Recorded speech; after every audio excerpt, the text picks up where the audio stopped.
to call Windsor a home because we were more affordable than bigger cities.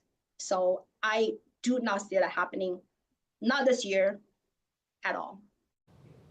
In other local news, the Windsor-Essex Catholic District School Board was the victim of a fraud scam. A Toronto man has been charged with defrauding the board out of $2.1 million. According to police, the 36-year-old impersonated a contractor that had been hired to complete work for the board. He intercepted communications and payments that were meant to go to the contractor by providing new banking information. The investigation began in September, but then the suspect left the country in October. Police were, however, able to arrest him at Toronto Pearson Airport yesterday after getting off a flight. He's been charged with fraud, forgery, and laundering, among other charges. Singer-songwriter Buffy Sainte-Marie has seen 2 more sets of honors revoked, her Juno and Polaris Awards. It follows similar decisions after a 2023 CBC report questioning her Indigenous ancestry. Sainte-Marie announced this week she had returned the medals for her revoked Order of Canada appointment, and she repeated that she had never lied about her background and never claimed Canadian citizenship. The Juno cited that and other unspecified information in ruling that she did not meet eligibility criteria, and Polaris gave a similar reason. A former Windsor MPP has been named to the Canadian Senate. Sandra Pupatello was among those Prime Minister Justin Trudeau named to the upper house today. Pupatello represented Windsor Sandwich and Windsor West ridings provincially for 16 years. She also worked as chair of Hydro One and ran for Liberal leadership in 2013. Pupatello lost in the 2019 and 2021 provincial elections to the NDP's Brian Massey. Once appointed by the Governor-General, new senators take part in examining legislation and addressing national issues.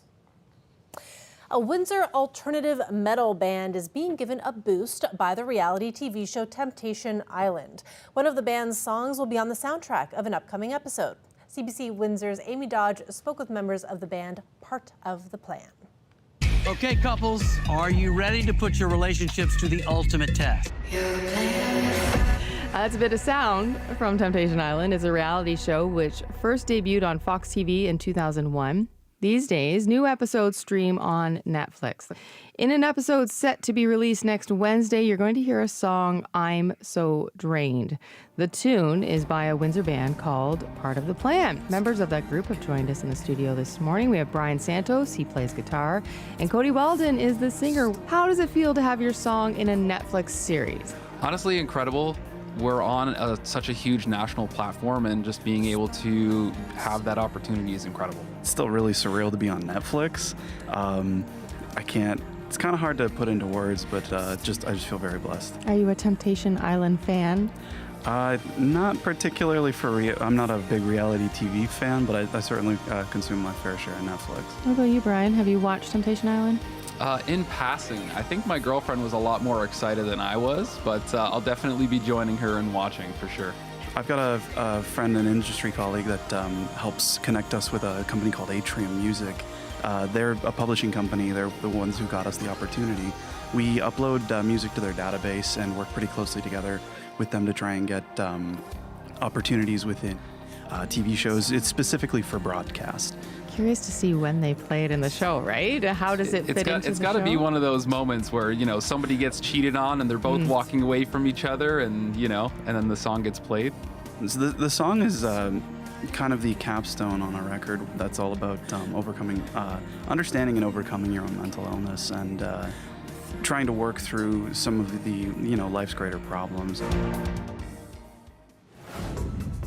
A live look outside there. Gray and wet conditions out there with a mix of rain and snow expected overnight. But don't worry, sunny skies are ahead. Chris Potter will be back later in the program to tell us more about that. And after the break, we continue to track the spread of measles across the country and here in our region as well. We'll have that story after the break. Stay with us.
Welcome back. There's a big sports tournament happening in Windsor right now, bringing some of the country's top university athletes together to compete. Check it out. We're here at 2025 Youth Sport Track and Field Championships in Windsor. It's really fun just seeing all these other schools and all these other teams. It's really refreshing, I think, and it's fun. It feels awesome being a youth sports athlete, especially being at home for my whole family to be here and support me and like everyone on the team.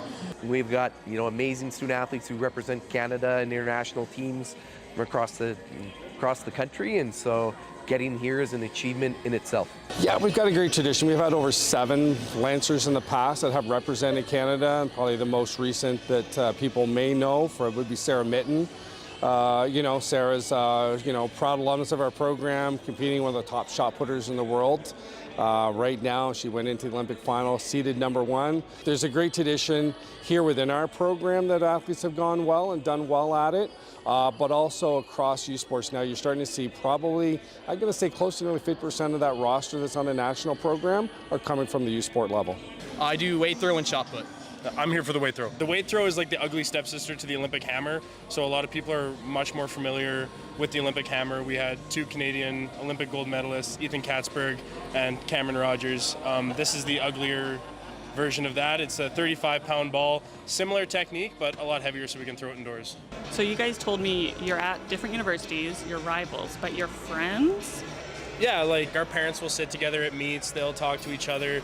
I think my mom brought cookies for his mom, and it's like with Josh, it's like we keep up with each other outside of track as well. Hey, what are you doing? Or if they're in Saskatoon for something, like go get supper. It's nice to just catch up with guys right before the competition, see how they're doing, and then once it's competition time, try and beat everybody, so it's awesome. And I'm sure after the competition, we'll get up to some mischief, but until then, it's business as usual.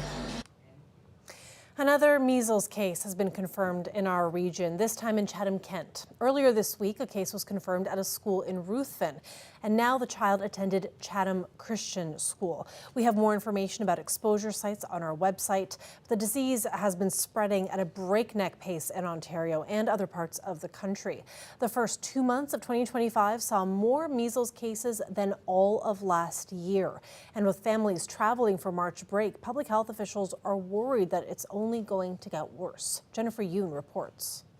How excited are you about traveling? Very excited, very. With the excitement of March break, anxiety about measles. Yeah, we are concerned. He can't get his measles vaccines until he's a year old. Right now, there are measles outbreaks in every region of the world, with cases in popular vacation hotspots like Thailand and Mexico. In the U.S., there are cases in California, New York, and Washington State, among others. But the biggest outbreak is in Texas. An unvaccinated child died there of the disease. In nearby New Mexico, another death, an adult who had measles and had also not been vaccinated. In Canada, the disease has been spreading at a breakneck pace this year. Over 200 cases reported in Ontario, Quebec, Manitoba, and British Columbia. That's more than all of last year. Most of those sick are kids who are not fully immunized, catching the super contagious disease from schools, daycares, and other community settings. Measles is actually so infectious that even after someone with measles leaves the room, the virus still lingers in the room for about 2 hours. Many kids have needed to be hospitalized, say public health authorities. Hi, baby. It's terrifying, says this mom. There are several cases in Niagara where she lives, but her newborn can't get the shot yet. She's too little, she has no protection, and it's very contagious, so I even worry just bringing her out. I tried not to judge, but I feel very angry that it's completely preventable. It was almost eradicated. There is no cure for measles, so the best way to protect yourself and the most vulnerable, doctors say, is by getting vaccinated, especially before traveling abroad. Jennifer Yoon, CBC News, Toronto. If you have a story idea, please write to us. Text us at 519-984-2051. You can also email us at windsor@cbc.ca. We'd love to hear from you. Stay with us. Chris Potter will be here after the break to tell us more about the weather, and it is full of fun double-digit news. Stay with us.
Chris Potter is back for more on weather. Chris, lots of folks are going to be off for March break this coming week, and they're going to love what you have to say. Yeah, if you're staying home, maybe you don't have the ability to go out and have a vacation, do a staycation, Kat, and I think the weather will cooperate. Overall weather conditions for next week will be more like mid to late April.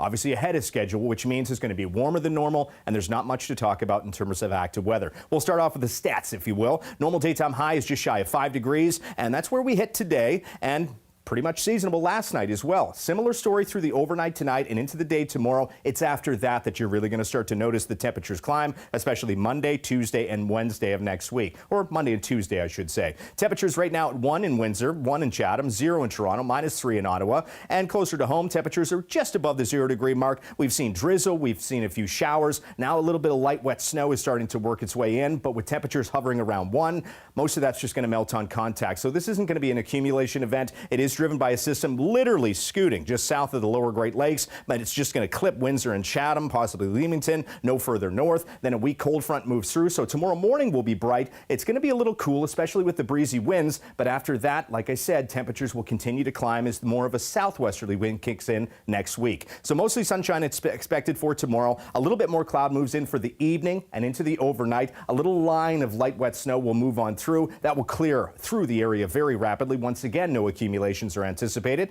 Behind that front, we get into more sunshine. Mostly sunshine anticipated on average on Sunday, and although we'll start the day on Monday with a little bit of passing cloud, by the afternoon it does look like once again we'll get back into mostly sunshine. So you can see the overall weather pattern. It's relatively quiet and warmer once again as we get into next week. So temperatures for tonight anywhere from -5 to -7. As we get into the day tomorrow, temperatures will be close to 2, maybe 3 degrees in the Windsor area. It looks like a gorgeous day to get out and enjoy. If you don't get a chance Sunday, well, we will be climbing. I don't think that we'll hit 10, but we'll come very close. Highs around 8 to 9 degrees. By Monday, we get into highs near 13 degrees. By Tuesday, temperatures are expected to lift into the mid to upper teens quite easily. Not quite record-breaking in the Windsor area, but close enough. As we get into Wednesday, temperatures show signs of backing off a little bit. More of a northeasterly wind kicks in, but we'll hold on to a mix of sun and cloud. It will be dry with highs near 9. By Thursday and Friday, Kat, temperatures climb once again into the double digits. It's into Saturday that we get into widespread rainfall. It looks like a wet day on Saturday, but by Sunday it should clear out. One day, not bad for active weather, and it's not snow.